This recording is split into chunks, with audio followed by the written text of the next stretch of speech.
వరి పంటలో బియ్యం పూర్తి స్థాయిలో తయారైన తర్వాతనే పంటను కోస్తామంటున్నారు రైతులు. కన్నతల్లి లాంటి పంటను అమ్మడానికి పోతే మోసపోతున్నామని ఆవేదన వ్యక్తం చేస్తున్నారు. తరుగు పేరుతో, మాయిశ్చర్ పేరుతో రైతులను నట్టేట ముంచుతున్నారని రైతులు వాపోతున్నారు. చేను మీద ఉన్న వరి ధాన్యంలో కూడా 20% మాయిశ్చర్ ఉంటుందని, పంట కోసి రోడ్లపైకి తెచ్చే వరి ధాన్యంలో 50% మాయిశ్చర్ ఉందని చెప్పడం మిల్లర్లకు తగదని రైతులు ఆవేదన వ్యక్తం చేస్తున్నారు. దీనిపై మరింత సమాచారం మా ప్రతినిధి శంకర్ అందిస్తారు. తీసుకురావడం వల్లే రైతులకు ధర తక్కువగా వస్తుందని చెప్పి కూడా DS Chauhan civil supply commissioner కూడా చెప్పినటువంటి పరిస్థితి కనిపిస్తుంది. ఈ నేపథ్యంలో ఉమ్మడి పాలమూరు జిల్లా వ్యాప్తంగా కూడా మిల్లర్లు నేరుగా రైతుల దగ్గర వరిని కొనుగోలు చేస్తూ పూర్తి స్థాయిలో రైతులను మోసం చేస్తున్నారన్న వాదనలు కూడా వినిపిస్తున్నాయి. ఈ క్రమంలోనే మనకు కొంతమంది రైతులు కూడా ఉన్నారు, వాళ్ళతో కూడా మాట్లాడదాం. అసలు ఏం జరుగుతుంది, దీనికి సంబంధించి వరి ధాన్యం కొనుగోలు విషయంలో మిల్లర్లు ఎందుకు వీరి దగ్గర తీసుకునే సమయంలో తరుగు అదేవిధంగా తేమను చూపిస్తూ వాళ్ళని మోసం చేస్తున్నారనేది రైతుల దగ్గర కూడా మాట్లాడదాం. అన్న చెప్పండి అన్న, ఏంటన్నా వాస్తవంగా ఒకవైపు డిఎస్ చౌహాన్ సివిల్ సప్లై కమిషనరే నేరుగా ఒక మాట చెప్తున్నాడు. ఏంటని, ఎక్కడైతే రైతులు పూర్తి స్థాయిలో వరిని అంటే పంట చేతికి రాకముందే కోస్తున్నారు అని అంటున్నాడు. దాని మీద మీ ఒపీనియన్ ఏంటి? పంట చేతికి రాని ముందు ఏ రైతు పోయాడు, ఏ పంట ఒక చేతికి రాని ముందుకు వస్తే పంట ఒక మనకు చేతికి రాదు, అది వృధా అయిపోతుంది. అది ఏ పంట అయినా ఇంకా 10 రోజులు ఎక్కువ పెడతాం కానీ 10 రోజులు ముందర పట్టేది కోసేది ఉండదు. ఏదైనా సరే, ఏది వరి కాదు, వరి కానీ మక్క కానీ ఆంధ్యం కానీ ప్రతి ఒక్క పంట ఏదైనా సరే పూర్తి అయిన తర్వాత చేస్తేనే మనకు చేతికి వస్తుంది. అది అట్లా చేస్తే మనకే నష్టం ఉంటుంది. ఇప్పుడు ఎండాకాలం కాబట్టి ఇంకా పూర్తిగా ఆరబెట్టి ఇంకా ముద్దుగా, ఎందుకంటే ఆ పంట పూర్తి ఇంకా మన మ్యాచర్ ఫస్ట్ ఒరివిన్నే ఒట్టిగా మ్యాచర్ సేన్మీన్నే ఒట్టి ఎండుతుంది.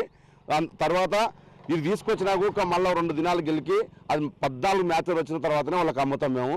దాన్ని వాళ్ళు కొంతమంది దళాలు దీన్ని ఏం చేస్తున్నారంటే, ఈ ప్రభుత్వం కొనుగోలు ఏం చేస్తలేదు కాబట్టి వాళ్ళు దళాల కుమ్మకయ్యి దీని రేట్ను వాళ్ళకకుండా వాళ్ళ కుమ్మకి వాళ్ళ మొత్తం ఒక కమిటీ నెంబర్ అయ్యి ఈ దళాల వ్యవస్థలో ఉండి రేట్లుగా రానియకుండా చూస్తున్నారు. ఇంకోటి ఇప్పుడు ఎత్తుకోకపోతే ఒక మ్యాచర్ 14 మ్యాచర్ వేసుకోకపోతే మీ రైస్ మిల్ వేసుకో బియ్యం వస్తాయి.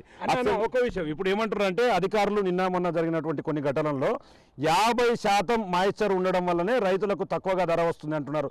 అట్లా సాధ్యమవుతుంది వాస్తవంగా? అట్లా 50% మ్యాచర్ వస్తే తప్పు సమాచారం. ఏ దాంట్లో 50% మ్యాచర్ ఉండదు. ఈ పచ్చి గుడ్డుని తీసుకొస్తే ఒక 30% మ్యాచర్ వస్తుంది, 50% రాదు. ఇంకోటి ఇప్పుడు ఎండాకాలం కాబట్టి ఒక 2 రోజులు ఒక రోజు మధ్యాహ్నం అందే వరకే మొత్తం మ్యాచర్ 13-14 వస్తుంది. ఇంకోటి వరిసేను ఇప్పుడు వరి పంట మీద ఉన్న ఒక కోసిన రోజుకు వస్తే ఒక 16 వస్తుంది. కానీ తప్పుడు సమాచారం ఓనకాలం పంటలో ఒక రాదు అట్లా. కానీ చెప్పిన వాళ్ళు ఎవరో వాళ్ళకు అవగాహన ఉందా, లేక వాళ్ళు రైతులా, వాళ్ళు చేసిన వాళ్ళు ఎవరో కానీ వాళ్ళకి అవగాహన లేకుండా మాట్లాడుతున్నారు. కానీ ఇంకోటి రైతు బాధ ఏదో, రైతు కష్టం ఏదో, రైతు అని వచ్చి చూస్తే ఆ రైతు పంట పండించినోడైతే ఆ మాట మాట్లాడాడు. ఇంకోటి 50% మ్యాచర్ అనేటట్టు ఏడ పోసినప్పుడు వడ్లు దునియా మొత్తం పోసినాం మేము. ఇప్పుడు మేము పోసుకొని 2 రోజులు అయింది ఇలా పోసుకొని ఇప్పుడు మా వడ్లు వచ్చి చెక్ చేయమను 50% వస్తుంది, 30% వస్తుంది, 10% కూడా ప్రస్తావిస్తున్నారు. ఏంటంటే వరి కోత మిషన్ ద్వారా హార్వెస్టర్ ద్వారా కోయడం ద్వారా దాంట్లో మాయిశ్చర్ శాతం ఎక్కువగా వస్తుంది, అందుకోసమే తక్కువ రేటు పలుకుతుంది అంటారు. నిజంగా దాంట్లో కూడా వాస్తవం ఉంది అంటారా? ఇంకోటి వరి కోత వరి మిషన్ వల్ల కోసం ఏంటంటే రైతుకు లాభం ఏముందంటే, ఇంకోటి చేను ఒట్టిగా వరిన తర్వాత ఒక వరిసేను మిషన్తో వస్తే ఒక గింజ ఒక భూమి పాలు కాకుండా మన చేతికి వస్తుంది. ఇంకోటి దాంట్లో వరిసేను మిషన్ వస్తే ఆ గింజ అనేది దానికి ఉడుకుకు జరంగా మ్యాచర్ రాకుండా మ్యాచర్ వచ్చే దానికి ఉంటుంది. ఎందుకంటే ఇప్పుడు డ్రై అవుతుంది ఆ వరికోత మిషన్లో ఇంకోటి వస్తుంది. ఇంకోటి దాంట్లో గడ్డి గిడ్డి ఏది రాకుండా నీట్గా వస్తుంది. అది దాని నీట్గా వస్తుంది.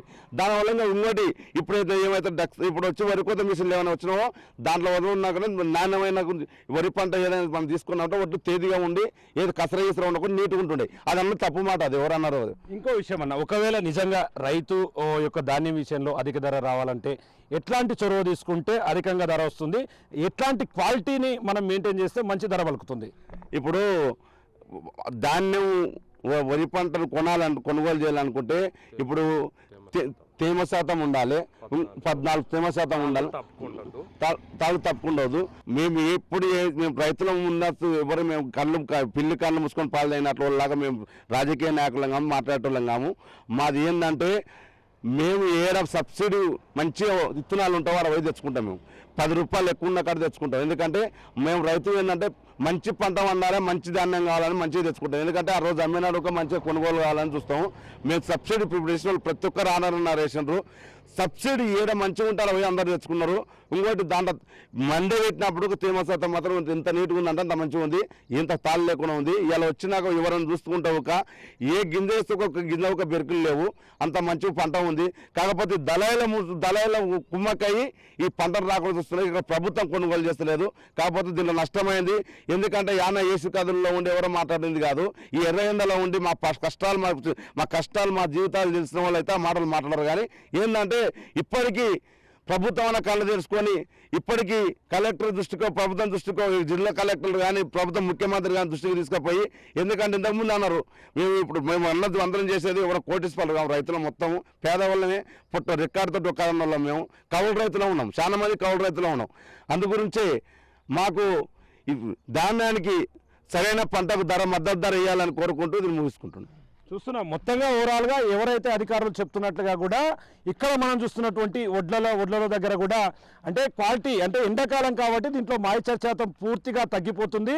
పూర్తిగా మాయిశ్చర్ లేనటువంటి వాటిని అంటే దాదాపు 14-15% మాత్రమే మాయిశ్చర్ ఉండేలాగా చేసుకొని వడ్లను విక్రయిస్తున్నాం. కానీ ముఖ్యంగా ఇక్కడ ఏదైతే వరి కొనుగోలు చేస్తున్నారో దీంట్లో మిల్లర్లు చేతివాటం ప్రదర్శిస్తూ మధ్యలో ఉన్నటువంటి మధ్యవర్తుల ద్వారానే పూర్తిగా రైతులను మోసం చేస్తున్నారు. అదేవిధంగా వరి కోత మిషన్ల ద్వారా కావచ్చు, ముఖ్యంగా 52% 50% తేమ అనేది అసాధ్యంతో కూడుకున్నటువంటి పని.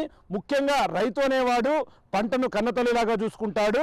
ఖచ్చితంగా పంట పూర్తి స్థాయిలో చేతికి వచ్చిన తర్వాత మాత్రమే పంటను కోసి రోడ్లపైకి తీసుకువచ్చి అమ్ముతామంటూ కూడా ఇక్కడ ఉన్నటువంటి రైతులు చెప్తున్నటువంటి పరిస్థితి ఇక్కడ కనిపిస్తుంది. ఇది ఓవరాల్గా వరి ధాన్యానికి సంబంధించినటువంటి లేటెస్ట్ అప్డేట్. కెమెరా పర్సన్ నగేష్తో శంకర్ గౌడ్, బిగ్ టీవీ, వనపర్తి జిల్లా నుండి.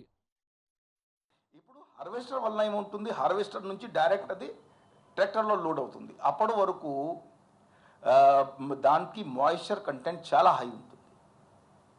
తర్వాత రైస్ గ్రెయిన్ ఫార్మ్ అవుతుంది కదా, బిఫోర్ దాట్ ఇది కొద్దిగా సెమీ లిక్విడ్ స్టేట్లో ఉంటుంది.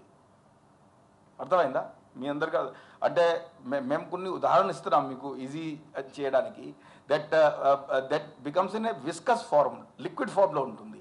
తర్వాత పూర్తిగా రైప్ అయిపోయిన తర్వాత అది సాలిడిఫై అవుతుంది.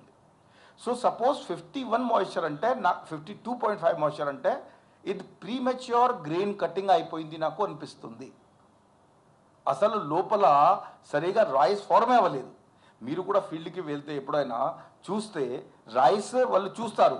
యాక్చువల్గా పాత ఫార్మర్స్ కొన్ని తీసి రైస్ ఫార్మ్ అయిందా లేదా అని చూసేవాళ్ళు.